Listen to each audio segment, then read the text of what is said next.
Diduga dipicu masalah keluarga, seorang anak tewas terlindas truk yang dikemudikan ayah kandungnya di Aceh Selatan. Polisi menangkap 3 pengemudi ojek online yang diduga menjadi calo rapid test di stasiun Pasar Senen, Jakarta. Berbagi di tengah pandemi, halte disulap menjadi etalase bantuan kemanusiaan.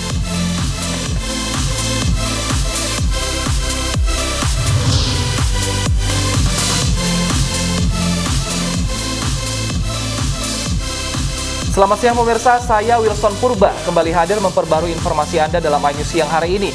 Selain 3 informasi utama tadi, redaksi kami telah menyiapkan beragam informasi menarik lainnya.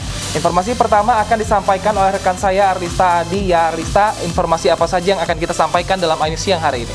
Ya, terima kasih banyak Wilson dan pemirsa. Hari ini kami memiliki update informasi mengenai sejumlah kawasan wisata yang sudah mulai kembali buka jelang Natal dan Tahun Baru 2021. Dan pemirsa, inilah iNews yang selengkapnya.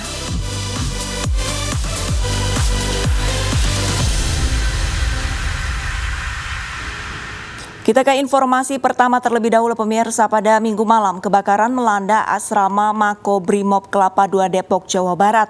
Penyebab kebakaran masih didalami.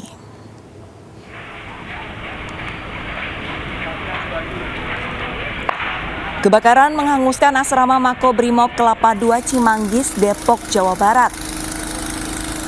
Api diketahui pertama kali muncul sekitar pukul 18.30 pada Minggu malam.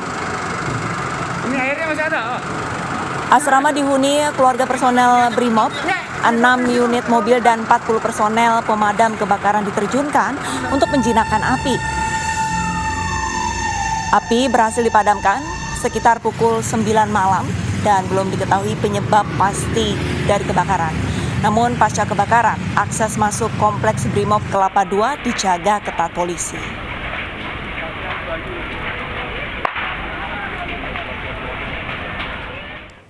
Pesawat Lion Air dengan nomor penerbangan JT173 tergelincir di Lampung saat kondisi hujan deras.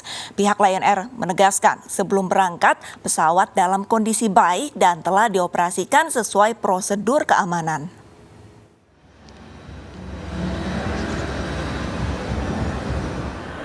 Pihak Lion Air buka suara usai pesawat JT173 tergelincir di Bandara Raden Inten 2 Natar, Lampung. Sebelum berangkat dari Bandar Udara Internasional Hang Nadiem Batam pada pukul 13.33, pesawat dalam kondisi baik dan layak terbang. Namun ketika mendarat kondisi cuaca hujan deras dan saat pesawat hendak berbelok ke area apron dengan kecepatan rendah, badan pesawat tergelincir dari landasan. Ketika kecepatan pesawat rendah dan pesawat berputar atau belok menuju ke landas parkir atau pelataran parkir pesawat udara, badan pesawat keluar dari landas pacu atau runway. Seluruh penumpang serta awak pesawat selamat dan dievakuasi ke gedung terminal bandara udara. Jadi mungkin dapat kami sampaikan bahwa secara keseluruhan pesawat tersebut membawa 125 penumpang dewasa, 1 penumpang anak dan 2 balita. Secara keseluruhan semuanya dalam kondisi baik. Jadi seluruh penumpang sudah kami lakukan evakuasi. Maskapai Lion Air selanjutnya bekerja sama dengan pihak terkait untuk menginvestigasi insiden ini. Dari Natar, Lampung Selatan, Andres Afandi, iNews melaporkan. Diduga dipicu masalah keluarga, seorang anak tewas tertabrak truk yang dikemudikan ayah kandungnya di Aceh Selatan. Akibatnya sang ayah harus mempertanggungjawabkan perbuatannya di hadapan hukum. Inilah detik-detik saat sebuah truk yang dikemudikan seorang ayah justru melindas anaknya sendiri. Sang ayah mengemudikan truk dengan kecepatan tinggi lantaran emosi karena masalah keluarga. Naas, sang ayah tak tahu saat truk yang dikemudikannya melindas anaknya sendiri. Sebelumnya ia berupaya menghindari tabrakan karena keluarganya menghadang laju truk. Kalau senggol saya nggak saya senggol, tapi anak saya itu gimana memang udah naasnya. Kalau saya tenggol nggak saya tenggol. Dia lari ke jalan ya? Iya lari ke jalan, ada hujan ya. Rencana pelaku memberikan uang dan seragam sekolah bagi buah hatinya kandas. Usai menabrak, pelaku kemudian ditangkap polisi untuk mempertanggungjawabkan perbuatannya. Berawal dari pengemudi Mobar Mitsubishi diesel nomor 8765 EC warna kuning melaju dari Pulau Pidi menuju Tapak Tuan. Sesampainya di TKP Gampung Kota Baru, Kecamatan Mekik, Kabupaten Aceh Selatan, Mobar yang dikemudikan Saudara Husaini diberhentikan oleh pejalan kaki atas nama Haura Aulia, yang tidak lain itu adalah anak kandung beliau, untuk memberhentikan ayahnya. Guna kepentingan penyidikan lebih lanjut, unit laka Satlantas Polres Aceh Selatan mengamankan pelaku dan 1 unit truk yang dikendarainya. Sementara jenazah korban dievakuasi ke rumah sakit setempat. Dari Aceh Selatan, Ihdar Ivan, iNews melaporkan. Dari Aceh kita beralih ke Jambi, pemirsa. Diduga karena kelelahan saat berenang menyeberangi sungai, seorang siswa SMK di Kabupaten Bungo, Jambi tewas tenggelam. Proses evakuasi jenazah korban berlangsung secara dramatis.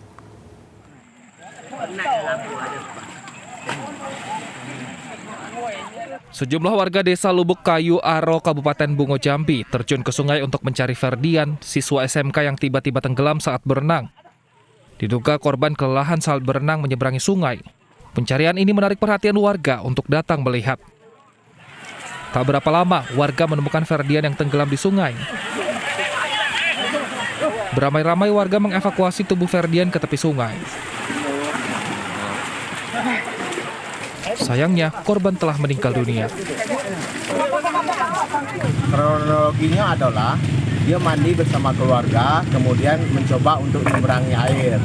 Karena tidak sanggup untuk melawan arus air, lalu tenggelam. Selanjutnya jenazah korban dibawa ke puskesmas terdekat untuk dilakukan visum. Dari Kabupaten Bungo, Jambi, Budi Utomo, iNews melaporkan. Seorang pemuda di Payakumbuh, Sumatera Barat tega menghabisi nyawa kekasihnya karena korban menolak diajak berhubungan badan. Sadisnya, meski tak bernyawa, pelaku tetap melampiaskan nafsu bejatnya terhadap jasad korban. Nggak perlu kan macam-macam itu. Nah, nggak usah masa begitu gila, soalnya ngecek. Nah, lawan numpang satunya makal. Nah, jadi Ali Muspar, warga Kecamatan 10 Koto, Kabupaten Tanah Datar, Sumatera Barat, dibekuk tim Citah Satreskrim Polres Payakumbuh di tempat kerjanya di daerah Bukit Tinggi. Meski sempat berkelit, Ali akhirnya mengaku telah membunuh pacarnya bernama Indah Permatasari, warga Suayan, Kabupaten 50 Kota.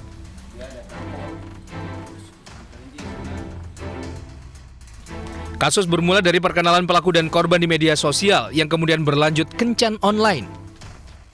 Tak tahan pacaran online selama 3 bulan, pelaku mengajak korban bertemu. Pelaku kemudian mengajak korban berhubungan badan, namun ditolak. Pelaku yang kesal akhirnya membunuh korban, lalu memperkosa jasadnya. Karena dia tidak mau dipaksa gitu, Bang. Dia teriak, Bang. Di mana itu lokasinya? Di Tengah Padang, Bang. Jasad korban kemudian dibuang pelaku di semak-semak di daerah Situju. Polisi sempat kesulitan mengungkap identitas korban karena tidak ada tanda pengenal. Jadi setelah tidak bernyawa diselesaikan ya, kemudian digotong kira-kira 5 meter lah ya, 5 meter, kurang lebih 5 meter. Di situ dibuang ke semak-semak maksudnya, ya kan? Gendongnya seperti biasa, seperti ini. Kemudian ditaruh, dihadapkan ke kiri, kepalanya dimasukkan ke semak-semak. Keluarga korban sama sekali tak menduga Indah tewas dibunuh. Keluarga minta polisi menjerat pelaku dengan hukuman maksimal. Ya, kalau harapan sih inginnya pelaku dihukum seberat-beratnya. Dekat sama semua keluarga, nggak ada beda bagi dia gitu. Kalau sama orang lain sih ada sama teman-teman di luar di sekolah, teman sekolah. Tersangka dijerat dengan pasal 338 KUHP karena menghilangkan nyawa orang lain dan pasal 285 KUHP tentang pemerkosaan dengan ancaman hukuman 15 tahun penjara. Tim Liputan iNews melaporkan. Pencuri tanaman hias di Kota Medan, Sumatera Utara menangis dan bersujud di kaki ibunya saat dipertemukan.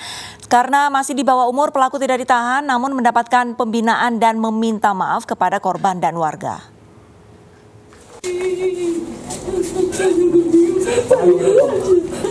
Remaja pencuri tanaman hias ini menangis terseduh dan bersimpuh di kaki ibunya saat dipertemukan di lokasi tempatnya beraksi.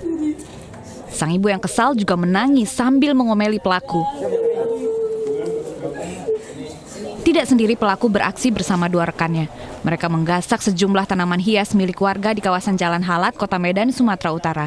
Namun aksi mereka terpergok warga yang langsung meringkus mereka bersama barang bukti. Akhirnya pelaku diamankan ke kantor polisi untuk dimintai keterangan, sebelum akhirnya diserahkan pada keluarga karena masih di bawah umur. Sebagai syarat, mereka wajib meminta maaf kepada korban dan juga warga. Dari Medan, Sumatera Utara, Adi Palapa, iNews melaporkan. Ke informasi selanjutnya, pemirsa, seorang jambret bersenjata tajam bernasib sial karena tercebur ke dalam parit di kawasan Kota Tangerang, Banten. Akibatnya ia tak berkutik saat dilempari warga dengan batu dan harus pasrah digelandang ke kantor polisi. Bukannya buru-buru ini buang ya, damai gitu loh, di malah nekat tuh goloknya. Apes. Mungkin ini kata yang pas disandang seorang jambret yang terjatuh ke dalam parit saat melarikan diri dari kejaran warga. Meski berbekal senjata tajam, ia tetap harus pontang-panting dari amukan warga hingga terjatuh ke dalam parit yang cukup dalam. Udah, goloknya lepasin aja sih. Tak mampu lagi kabur, jambret apes ini harus terima saat warga yang marah melemparinya dengan batu. Dia masih berusaha ngambil golok. Pingsan. Ia pun pasrah saat digelandang ke kantor polisi. Kejadian ini pun viral di media sosial. Dia itu ngejambret di jalan gitu, narik tas orang, terus mau disabet pakai golok gitu. Terus sama suaminya itu jambretnya ditendang sampai ngurus ke pinggir kalinya itu. Dia itu warga rame, terus sudah viral kemana-mana gitu. Dia nyimpain pakai batu. Nah, sontak korban ini berteriak dan didengar oleh warga yang ada di sekitar, sehingga warga yang ada di sekitar berusaha menolong korban dan mengejar pelaku. Pada saat dikejar, ini warga menendang sepeda motor yang dikemudikan oleh TM yang ini sedang kami kejar juga. Kemudian terjatuh, khususnya si pelaku dengan inisial IS ini terjatuh di selokan. Hingga kini tersangka masih menjalani pemeriksaan di unit Reskrim Polsek Jatiuwung. Sementara petugas kini telah memburu seorang pelaku lainnya yang identitasnya telah diketahui. Dari Tangerang, Banten, Sukron, iNews melaporkan. Pemirsa, ada saja kalau tadi jambret yang apes, kali ini juga cukup ajaib. Seorang pencuri ditangkap warga karena tertidur di atap konter ponsel yang dijarahnya. Kejadian ini pun viral di media sosial. Turun nih, Le. Ngantuk yang Entah apa yang ada di pikiran pencuri yang satu ini.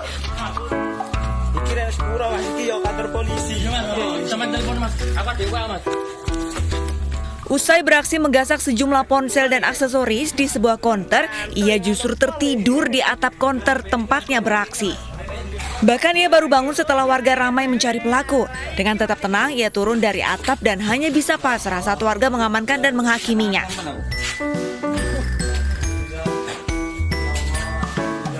Ia juga tak bisa berkutik saat warga menyerahkannya pada polisi bersama barang bukti.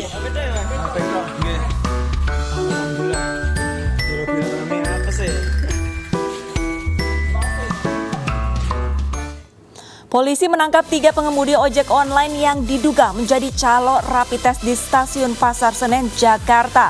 iNews Siang akan segera kembali.